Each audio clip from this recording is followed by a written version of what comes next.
the Best in the World podcast with Richard Parr.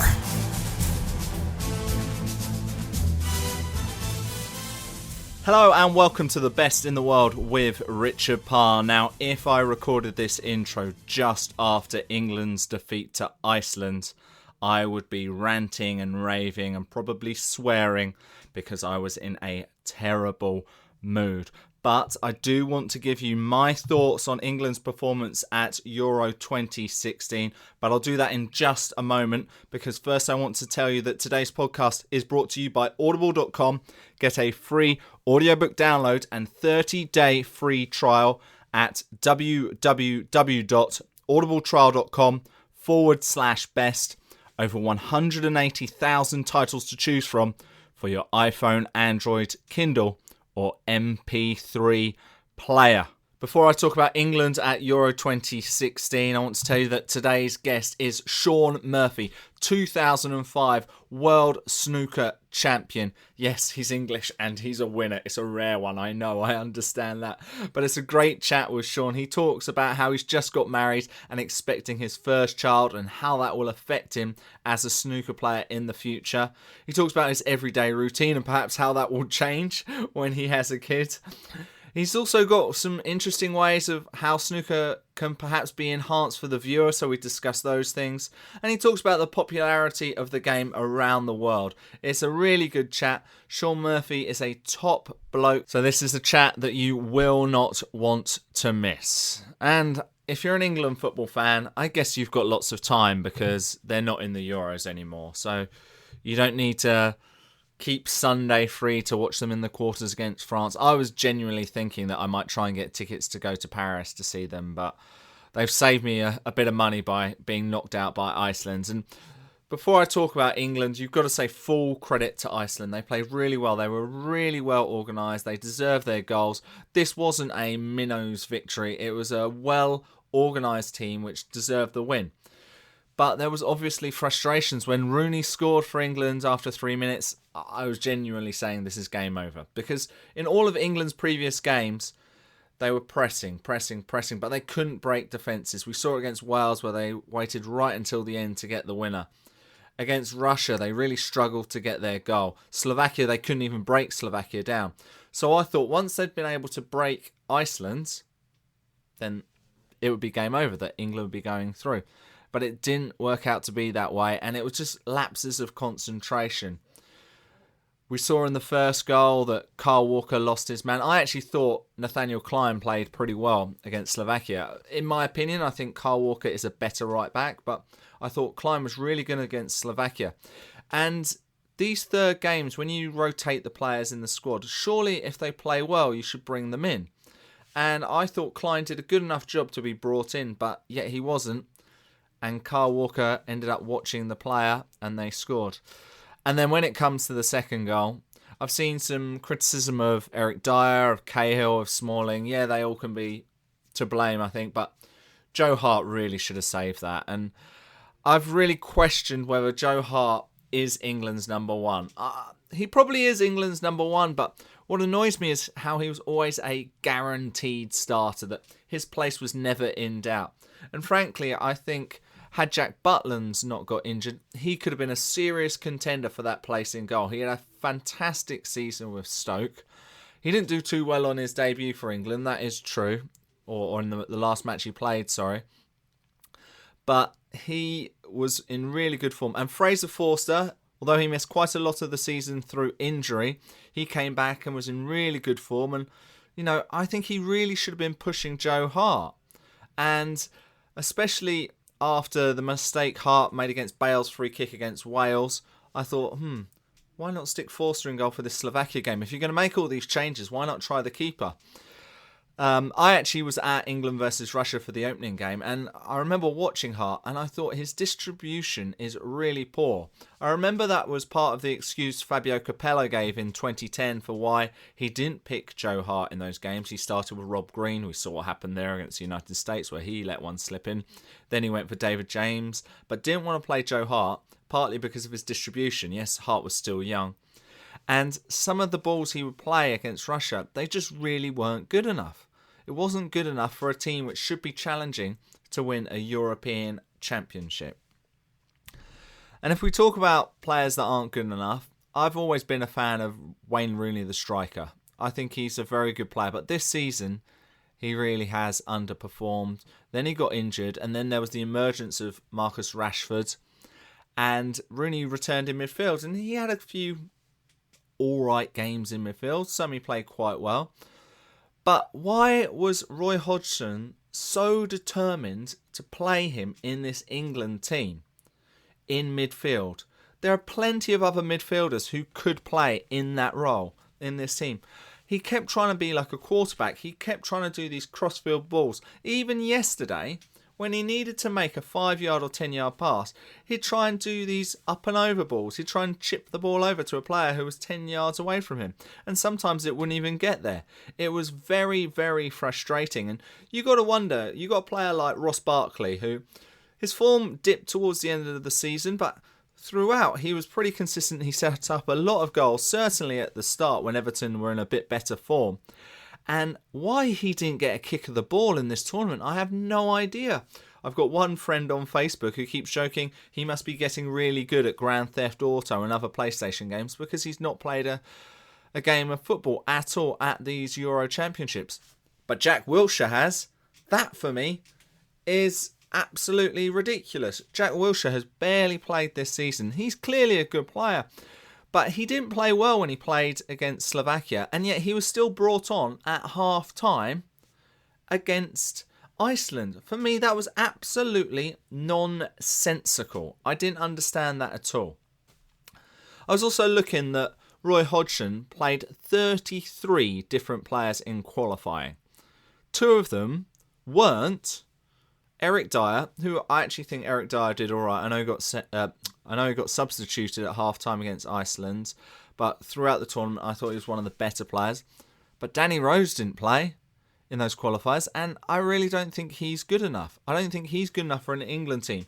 Spurs fans who might see him week in, week out, they might argue differently. I don't see him week in, week out, but from what I have seen, I don't think he is an international class left back.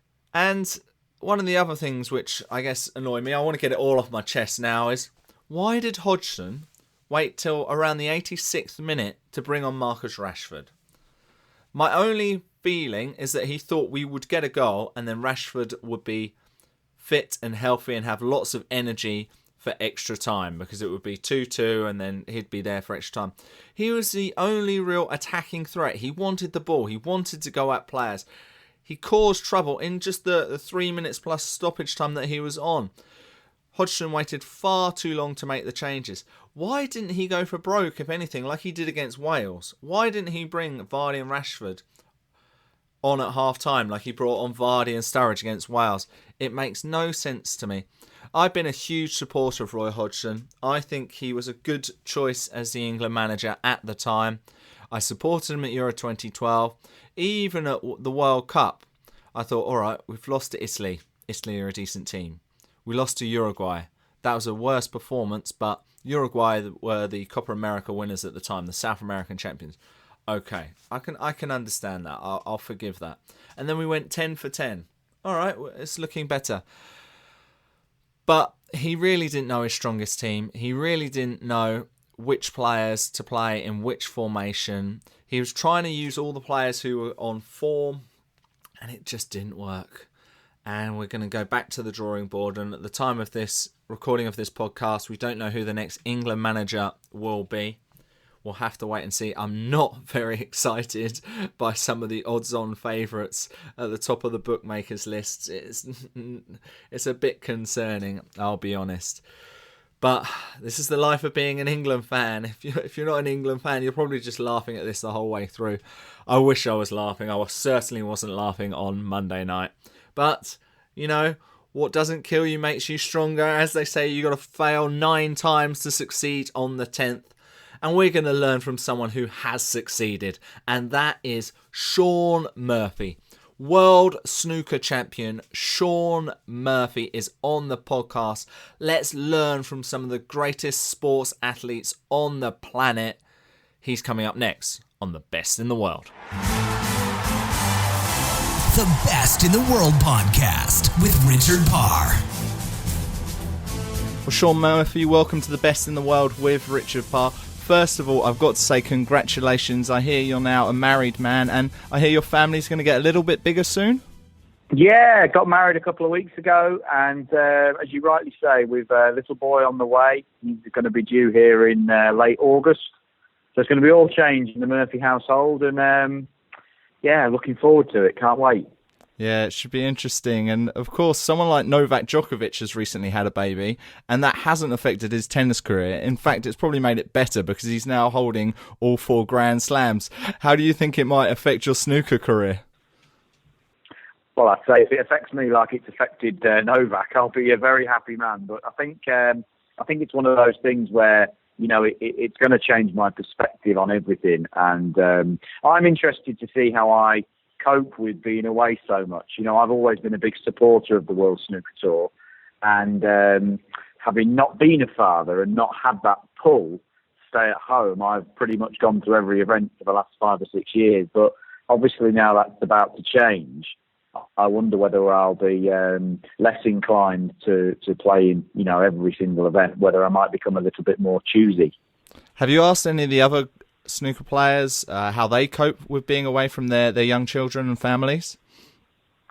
Do you know, the one thing that keeps coming through is that they're just so relieved to get away and get some sleep. And perhaps I now know why some of the lads on the tour, they don't come out of their hotel room for days on end. You just see them when they're playing their match, and they retreat back to their room for some, you know, hibernation and a bit of R&R. And yeah, maybe that'll be me, you know, in the weeks and months to come. You know, you'll be flying to Shanghai, and you know, I'll just take up residence in my room and just sleep for the week. Some of the lads, you know, they might lose early. They probably still stay just so they don't have to go back to the nappy changing and things. So it's going to be fun. It's going to be interesting.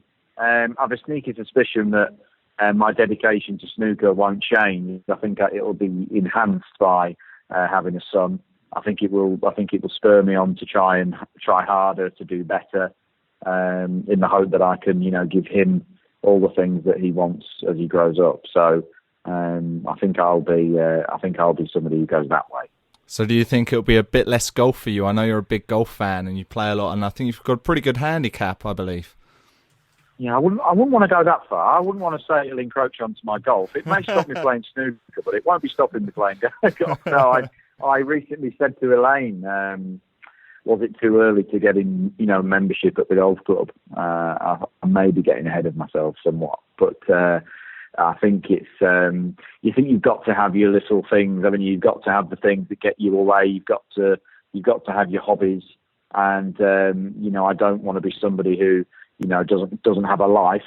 But also, you know, being a father, I'm not sure what could be more important. So, if it's a choice between having time with my son or playing golf, then it will be time with my son. But if there's a chance for me to sneak off and get 9 holes in somewhere, then I'm sure the clubs won't be too far away. So let's just talk about how you've got to where you are today. And so how many hours of practice would you generally put in? And what would be your kind of morning routine as well? You know, my routine as a snooker player is very similar to what, you know, a working man in the street is, or anyone with a career. You know, my wife and I, we're usually up early in the morning. She's up very early to go to work herself. And, you know, I'm normally, you know, up at the same time she is, breakfast together. And, you know, I usually get ready once she's left. And then I'm straight into my office. And, you know, my office doubles as a snooker room. You know, there's quite a lot of admin goes into being on the professional tour. And, you know, there's my relationships with sponsors and my charity partners. Of course, you know, there's lots of dealing with World Snooker and things to do. And once all that's done, you know, it's then on to the real stuff of practicing on the table, working on my game, trying out new strategies, trying out different things with my technique. I'm always seeking to improve. Mix and match that with a bit of match practice with some other professionals, maybe, you know, one game a week with somebody who, you know, is going to put you around. And, yeah, I usually stay out here, you know, obviously lunch at some stage as well, but I'm usually in my office until, Elaine comes back home from work herself, around sort of 5-6 o'clock time most days. So, it's some people are often surprised the amount of work that some professionals put in, but I think that's, you've got to look at it like a job. You can't treat it like a hobby. You have to treat it as work. Otherwise, it's so easy to, I'll just sit here and I'll just watch another episode of Friends, or I'll just watch the news and I'll just do this. Unfortunately, the modern world of Facebook and Twitter and news and all of this is great, but it does distract you from, it can distract you from what you should be doing. And, I'm the other thing that I'm very lucky is that I really enjoy my practice. I really enjoy getting up and coming to work, and I've been that way ever since I was a boy. So for me, it's not a chore. I don't have to make myself do it. I look forward to it, and I think if you can retain that, then you've got half a chance. And do you block that time off? I know when you start the day doing admin, I know when I start doing admin, it can go on forever and then I don't get to do anything productive. Do you say at 11 I've got to stop, or is it until everything's done? How do you block that time? I tend to work, my business partner and I, we tend to sort of have a Monday reconnaissance and a Monday meet, either on the phone or in person, and we get everything done. We get through things. And most of my stuff I will try and keep for Monday. I don't mind devoting Monday morning to this type of things. But of course, inevitably there's things that need to be dealt with there and then. They come in day by day, and those things, I do try and get on the table. I'm usually on the table, 10 or 11 o'clock at the latest. With these things done. But as I say, I'm in the office by 8:30, 9 o'clock most mornings, an hour's worth of replying to emails and, inquiries on my website and, stuff like that. I try and get involved on Twitter as much as I can and try and respond to people. I've got my own YouTube channel, which I'm trying to keep fresh and keep updated. And, all of that stuff needs doing at some stage. That stuff needs filming and editing and putting together. And, it doesn't just do itself. And, it's exciting. It's enjoyable to do, but it is also time spent away from actually practicing playing snooker. So I try and be quite strict with it. And usually by 10:30, 11, I'm on the table with a cue in my hand. The Best in the World podcast with Richard Parr. More from Shaun in just a moment, but for you, the listeners of the Best in the World podcast, Audible is offering a free audiobook download with a free 30-day trial to give you the opportunity to check out their service. That's very nice of them, isn't it? I actually use this service, and I've most recently been listening to The Art of Possibility. And I think we all need that after what happened with the England football team. And if you're in the UK, you know that they've agreed to Brexit to get out of the EU. But as a lot of people are trying to say, we need to just go forward and keep marching on and see what happens. And let's try and be positive about things. And that's certainly the ethos of The Art of Possibility audiobook, which you can get on audible.com. So if you want to download your free audiobook today, go to audibletrial.com/best. Again, that's audibletrial.com/best for your free audio book. Let's get back now to Shaun Murphy. The Best in the World podcast with Richard Parr. I noticed you quite like your Twitter, and in particular your Twitter votes, and I've seen quite a few of them connected to your ways of improving snooker and improving the sport. I've seen things about perhaps a dot on the ball and junior snooker. Yeah. Is this something you want to get even more involved with as the years go into the future? Oh, definitely. I mean, I absolutely love snooker, passionately love it, and I want to see it grow and improve. And I know the powers that be in snooker, the WPBSA and Barry Hearn with their World Snooker Limited, trying very hard to improve the game at their level. And sometimes I just get a little bit concerned that, some of the people at the very bottom of the rung are being forgotten about. And I think there's a few little changes that could be made to improve the game. I don't really think that sport, as in, either using these dotted cue balls to show people the spin using. I don't think there's been that many advancements in stuff like that as there could have been. Years ago they used to use white tennis balls. They don't now. It's so me and you can see them better. It's nothing to do with the players. It's so that the punters and the people watching it can see what's happening better. It's nothing to do with tennis. And I think it would only enhance snooker and the experience of the watcher if we had stuff like dotted cue balls or more interactivity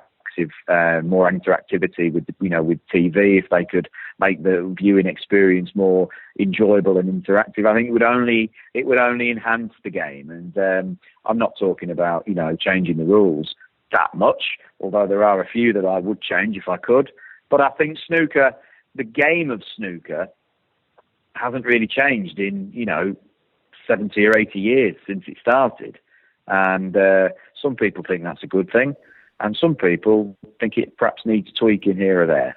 Well, I think we're a very traditional country, so I think sometimes people fear quite a bit of change. But if you were to change one thing, what's the one thing you're most passionate about when it comes to this? Well, the problem with what you've just said is that, you're right, and we are a very traditional country. But, this island we live on of the United Kingdom, it is just that. And there's a massive world out there of expansion and technology, and things are moving forward all the time. And I'm always worried that, we still think of snooker as a British sport and it's our game. And it couldn't be further from the truth. Snooker in the Far East, and not to ramble on about it, but in China and Singapore and places like that, it's booming through the roof, and they're just moving on with things. And snooker has become a global sport. It's not our little game anymore. And that's why I do these little Twitter polls and these exercises, because it's nice to, not everyone on there is from the UK. And it's nice to get a feel for what people actually think.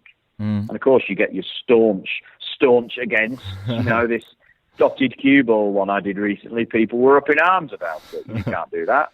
But then you've got Dave down the road who likes it and goes, yeah, I would love that. I'd love to know how you guys do this, that, and the other.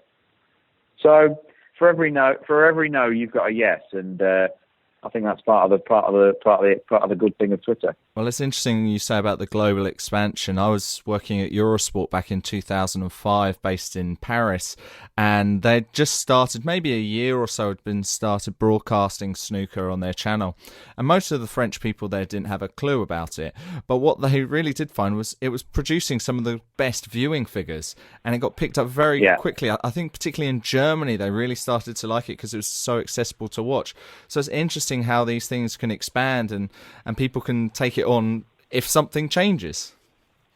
Absolutely. And we shouldn't be frightened to change. The game of snooker came from billiards in the 20s. When the World Championship started in 1927, as I say, if you took an image of a game in play in 1928 and compared it to a game that this World Championships, you do well to find many differences. Maybe the tables we use today are of a higher standard, and the balls are made of a different material. But that's about it. There's not much changed. And if you look in all sports that have moved on and progressed have had to change. Even golf, even the golf authorities now are saying we've got to change. Golf is this multi-million-dollar industry, globally, accessible. Yet they think they've got to change and become more relevant to society for it to survive. And yet the snooker governing body won't look at putting dots on a cue ball. It could be worrying if you thought about it too long. So, talking about changes, you're probably a very different person to who you were 11 years ago when you first won the world title. What do you know now as a player that you kind of wish you'd known in that time period? I think the majority of changes for me have been away from snooker. I still go for too many shots, and sometimes it works and sometimes it doesn't. But I think what's happened to me is through lots of ups and downs on the table and off, I've matured as a bloke. and realised that, the 22-year-old who won the World Championships, who thought he knew everything and was prepared to everybody that he thought he knew everything, and, was very vocal. If I could jump in a time machine and back and have a chat with myself, I'd be telling myself to wind my neck in. And I was quite a vocal young man. I had an opinion. Unfortunately, that hasn't changed. But what I've learned through social media, Facebook and Twitter, and certainly just growing up as a bloke, that your opinions are your opinions. Everyone's entitled to theirs, and your opinion, it doesn't mean having an opinion is exactly what it is. In lots of things, there's a lot more grey in the world than I once thought there was. In a weird way, though, do you not think some of your outspokenness and almost feistiness helped you become more competitive? Do you think that helped you become a world champion back then? I think maybe my nature of fighting against the establishment and not accepting the levels that people tried to impose on me helped me win the World Championships. I was there going for my. Everyone was saying you shouldn't be doing this, you shouldn't be. Well, I'm going for it, and for that fortnight in 2005, the balls went in. But there've been plenty of matches over the last 10, 11 years where I played the same way and they haven't gone in, and I've had to go home as a loser. There's been lots of those matches. But everyone harps back to the World Championship in 2005. I like to look forward now to some of my more recent victories and think, they were a bit more well-rounded. Those performances were a bit more, and I think it's taken me a bit longer to mature as a player as I perhaps would have liked. I'm pleased that it happened, and I've got another. I've probably got another good 10 years where I can do some damage in snooker at the top level. So I'm going to try and make the next 10 years as good as I can. Fantastic. Well, hopefully we'll see you win another world title. I know you've got to go soon. I'll ask you two quick questions. You were close to winning it again. I know you were in the final in 2009, but most recently last year in 2015. And I read somewhere that you stayed in for about 3 weeks after you lost that world title final. What did you do for 3 weeks stuck inside? Well, I just didn't want to leave the house. So it was a mixture of, I would leave the house to go to the local shop, but, would just be returning with chocolate and sweets and just watching terrible daytime TV. It was a real couple of weeks of self-pity. I think I left the house because we had to go to the World Snooker Awards down in London, which is a fantastic night, which we always like to go to. But apart from that, I don't think I really left the house or the gardens, and just didn't want to see anybody. Everyone wants to talk to you about the game and how close you came, and you this and it's that, and it's that shot, and didn't you do well? And I think a lot of people forget quite naturally that for me, snooker is my life and it's my job. Whereas for everybody else, it's entertainment. And their relationship with it is slightly different. And for me, when I lose, it hurts. Whereas other people don't have that relationship with it. It's the thing in my life that I'm most passionate about. And so when it hurts me more than pretty much anything else. And losing in the world final, getting so close to my second victory, losing was very difficult to take. Not because I thought I should win. It was just because it's not nice to lose. And in some ways, it would have been easier to have taken a first, second, third round exit rather than to get so near, to get within 3 frames of victory, and to lose was very difficult to take. Well, hopefully you'll have another world title soon. This interview's been really entertaining. Shaun, just before you go, if you could just tell our listeners how they can follow you on Twitter and any other kind of website addresses or anything else you'd like to promote just before we go. Thank you. Well, everyone can get in touch with me at my website, which is shaunmurphy.net. And I do spend most of my time on Twitter where I'm at Magician147. Brilliant. I'll make sure that I'll vote on your next vote. Shaun Murphy, thank you for being the best in the world. Thank you very much. The Best in the World podcast with Richard Parr. Thanks again to Shaun Murphy for appearing on The Best in the World with Richard Parr. Fun chat with the former world snooker champion. Could he be a snooker champion again? We'll have to wait and see. But I've got a little treat if you are a snooker fan, because coming up on The Best in the World, soon we will have the greatest snooker player of all time. The 7-time world champion, Stephen Hendry, will be on The Best in the World. I'm not going to tell you when that's going to be on yet. You're going to have to stay across the Facebook page. That's The Best in the World with Richard Parr. You're going to have to stay across my Twitter at Richard_Parr. And you're going to have to look on my website, richardparr.net. A few little plug there's. And if you have enjoyed this chat with Shaun Murphy, I would really appreciate it if you would subscribe to the channel on iTunes. Give it a rating, give it a review, and even if it's not a review on the app, please just tell one of your friends. Via social media, via Twitter, Facebook, Instagram, however you do it, or in person. Tell your friend I have learnt from one of the greatest sports athletes on the planet, and I think you would benefit from it too.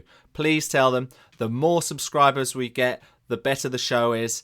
It's The Best in the World with Richard Parr, and I really appreciate your time.